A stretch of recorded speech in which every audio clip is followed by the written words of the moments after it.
parents were Quaker, so technically Protestant, and they never indoctrinated us into the religion. We were raised in a scientific household. My father was a very well-respected visual neurophysiologist, and he himself, although he called himself Quaker, he openly stated that he did not believe in God, and he espoused the typical atheist doctrine. He used to explain our existence the way all atheists explain it, namely the Big Bang and evolution. So we basically followed the path of atheism throughout my schooling, up through college, medical school, and so on. You know, we were raised to believe that that was the only thing that made sense. And yet at the same time, I was raised with a scientific mind. And, you know, one thing I've noticed is that when people come to faith, regardless of what faith they come to, they start to question a lot of things that they never questioned before. And this is exactly what happened to me. The whole process of coming to faith for atheists is hard to understand. And I think there's a very good reason for that. And that is that I have never in my entire life ever met anybody who came to my religion, who came to Islam, except that at some point in their life they prayed for guidance. For my daughter, who had been diagnosed with a life-threatening condition, and that's just exactly what I prayed. I prayed, "Oh God, if you are there." You know, I made a deal. I don't know if you're there or not, but if you are, I need help. And I promised, if you save my daughter's life and guide me to the religion that is most pleasing to you, I will follow. I don't know, and I've never met any convert to Islam, except that in some shape or form, they have prayed that prayer or something very similar to it, where they reached out to their Creator, whether they already believed in Him or not, and asked for guidance, and asked, "Oh God, guide me." And this, of course, is the one thing that atheists never do until they are taking that first step on the pathway of discovery. It's just my observation that when people come to belief, they start to question things. And so here I was, the atheist, who found myself challenged by a life circumstance that just knee-buckling, gut-wrenching, heart-tearing moment where I turned to my Creator, prayed for guidance, prayed for salvation of my daughter and for guidance, and found my prayer answered. Both in my daughter's life being saved and her becoming healthy, and in me feeling, for the first time in my life, the presence of my Creator. And so that was a real difficulty for a person who had previously explained everything by the Big Bang and evolution. I did start to rethink, and I started to sort of ponder over some of the issues, and I realized, you know, there's more that does not make sense about these things than does. At the simplest level, looking at the Big Bang, I remember how the theory of the Big Bang had changed even over my own lifetime. I remember when I was in college, the viewpoint at that point was basically that there had been a primordial dust cloud which had all come together, formed a hyperdense core, and exploded outwards, and that became the Big Bang. Now, over years, they started to reassess this, and where did the primordial dust cloud come from? That was one problem.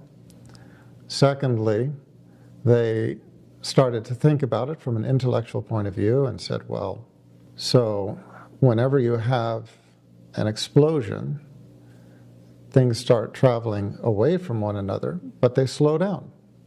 And looking at things from a cosmological level, we know the force of gravity. So the supposition was that as things were flying outwards away from one another, the initial force of the explosion, that's finished, that's done. So what forces are left? The force of gravity. which as things are moving away from one another, should exert its pull to try to slow things down. And the theory became that as things moved outwards, the force of gravity would be pulling upon them until a point would come at which force of gravity would equal the outward force. So you would establish an equilibrium, and then the force of gravity would start to pull things back together again. And so everything would come back, until it became, once again, a hyperdense core. Everything would be crushed together into this tiny little singularity, and then the whole process would repeat itself. So that became known as the Big Crunch. And then the second step of that became the theory that this was a repeating, episode, that basically, you had this sort of endless series of everything getting crushed together by gravity, exploding outwards, crushed together by gravity, exploding outwards. Of course, over huge periods of time. But I'm still looking at this, trying to make sense of it, and wondering, but what is the origin? Where does all of this come from? I mean, how did it start?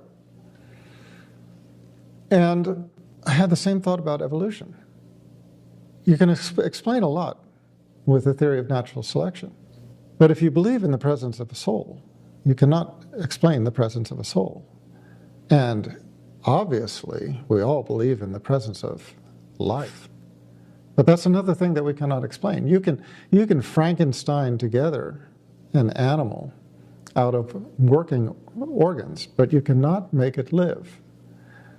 You can take a human being who has just died with everything still basically functional and cannot bring it back to life. Life is this indefinable essence which, once it escapes, we cannot put it back into an organism. How did that evolve? It's an argument that has stumped atheists basically as far back as atheism was. And one thing I find kind of amusing is that a lot of atheists have said, oh, well, it came from outer space. Either it was seeded upon this planet by an asteroid or a meteorite or something like this, but basically life somehow came from outer space. And where did they get it from? It doesn't answer where did life come from ultimately. Okay, if you're going to say that it came from an asteroid or it came from aliens, where did they get it from? Other aliens or other asteroids. Where did that come from? Other aliens or other asteroids. And from there, other aliens, other asteroids. It's a pretty ridiculous argument. We have this quality of life. We can give a working definition of what a living organism is, but we cannot define where that life came from. Whenever anybody talks to me about the theory of evolution and says this explains the diversity of life that we have, I point out that, a theory is only as good as the foundation it stands upon. So when you talk to me about evolution, what evolution are you talking about? Biological evolution or chemical evolution? The vast majority of atheists, in my experience, when I ask them that question, they'll say, huh? And I'll say, yeah. Are you talking about biological evolution or chemical evolution? And they'll act like they know what I'm talking about, because of course they don't want to look stupid. But in the end, I have to remind them that biological organisms could not have just sprung up from nothing. There was a time when, in the primordial earth, all we had were base elements, and those base elements had to come together to make complex molecules. From the complex molecules, even more complex molecules, eventually amino acids, supposedly, the theory goes, from amino acids to simple proteins, complex proteins, and these were the building blocks of life. That's chemical evolution. Nobody has ever explained how chemical evolution could have taken place. The original experiments by Stanley Miller, now known as the Miller-Urey experiments, have basically been disproven at this point. The gases that he mixed together to build amino acids were not the gases present in the primordial earth. When you take the gases that were present in the primordial earth and repeat the experiment, it doesn't work. Now, by the way, I'm not speaking without experience in these things. This foundational experiment, the Miller-Urey experiment, which supposedly showed how base elements could be converted into amino acids as the building blocks of protein, these were performed in the laboratory of Harold Urey, who was a Nobel laureate and a friend of our family. But with the man, I met him. My parents were friends of his family. And it's interesting to me that Harold Urey himself was a deeply religious man. And he used to say that he never met a scientist of any true worth who was not religious. Talk about evolution, you have to take it to the foundation. If you're a billionaire or a multimillionaire, you're going to buy a building. What's basically the first thing that you want to know about the structural integrity of this building? The foundation. We don't want to talk about the 20th floor. We don't want to look at the penthouse until we know that that building is on a sound foundation, that it's not built on landfill, that it's not built in a flood zone, or et cetera, et cetera, et cetera, okay? And so it is with scientific theories. One thing I want to say is that the confounding question of where it all came from is again, the foundation. That's the foundational issue. Now, I follow a religion which is compatible with the Big Bang. It's compatible with the belief that the universe came from a central point and expanded and is expanding. That's actually in our scripture. So I have no problem rectifying the Big Bang with my religion. But what I have problem with is saying that it was a spontaneous event. First of all, science teaches us that matter and energy are not created from nothing. They don't arise spontaneously. One can convert to the other and vice versa, but you do not get something from nothing. You know, the first law of thermodynamics is basically conservation of mass and energy, that mass and energy, you cannot create mass from nothing or energy from nothing. One can transfer to the other and vice versa, but mass and energy are basically conserved. Okay, so the concept of everything that we have coming from nothing violates the first law of thermodynamics. The second law of thermodynamics is basically the law of entropy. Entropy basically teaching that any process tends towards randomness unless a greater power controls it, unless energy is exerted to keep it in order, to establish order. So, for example, whether you're talking about a chemical reaction or a physical process, or whether you're talking about the dishes in your kitchen sink or your teenage son or daughter's bedroom, these are things that degenerate into chaos unless effort is put into place to contain them. A chemical reaction has to be contained. The dishes have to be done or they pile up. Energy has to be put into the bedroom to establish order, to clean it up. So it is with any process. You have gas and you release it, it will expand out and just basically tend to greater and greater randomness as it spreads. But the effort to contain it is an effort. It requires energy. So it is with any physical process. It requires energy, and it requires basically a greater power to contain the process, to prevent it from degenerating into randomness. And so the theory is that that applies to every single element in the universe, with the exception, of course, of the Big Bang, which is the one most cataclysmic event of all history.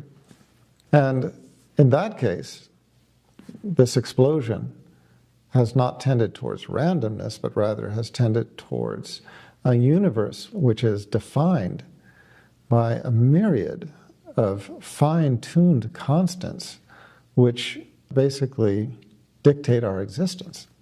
The simple examples being things like, if the Earth was just a little bit closer to the sun, then life would not be sustainable because of the heat. If the Earth was just a little bit farther away, again, life would not be sustainable because it would become too cold. Or if the moon was just a little bit closer or a little bit further away or rotating at a different speed. But there are other constants which are much more finely tuned even than these. And the point is that here you have this most cataclysmic event, the Big Bang, where, first of all, everything comes from nothing. I mean, the first law of thermodynamics tells us that you cannot even have a single atom. Not a single atom can come into existence from nothing. But science is telling us that this entire universe came into existence from nothing. And then secondly, with this cataclysmic explosion, instead of tending towards randomness, which is what the second law of thermodynamics dictates, we have tended to this universe that is in a state of balance that is almost unimaginable. When you look at the fine-tuned constants that define our universe, they boggle the mind. So, as a scientist, understanding these principles, and also understanding the backtracking that scientists make, as soon as this was pointed out, as soon as they're challenged by it, as soon as they find they cannot explain it, their answer is, okay, those are rules, and we are going to stand on that foundation of our belief, but we're going to say that those rules only applied after the explosion. From my viewpoint, that's just not science. That's just ridiculous. Admitting that everything tends to randomness unless a greater power controls it. What is controlling the universe and keeping it from degenerating into that random state? Has to be a greater power. What greater power than a creator? Every religion in the world, whether they're monotheistic or polytheistic, every religion in the world has one feature in common, and that is that they believe in a creator of the world. Now, that one creator of the world might be, in a polytheistic religion, the big God, so to speak, or it might be one God that is in a mix of gods, but they do believe, everybody believes, every religion believes in one creator of the world. That is the one true God. So Jews believe in the monotheistic God, so do Christians, although they have this Trinitarian formula, so do Muslims, of course, and actually every religion in the world believes in a God, a creator of the world. People ask me many times, how I became religious, that I studied Judaism, Christianity, Islam, as well as a great deal of other religions, and ended up converting to Islam.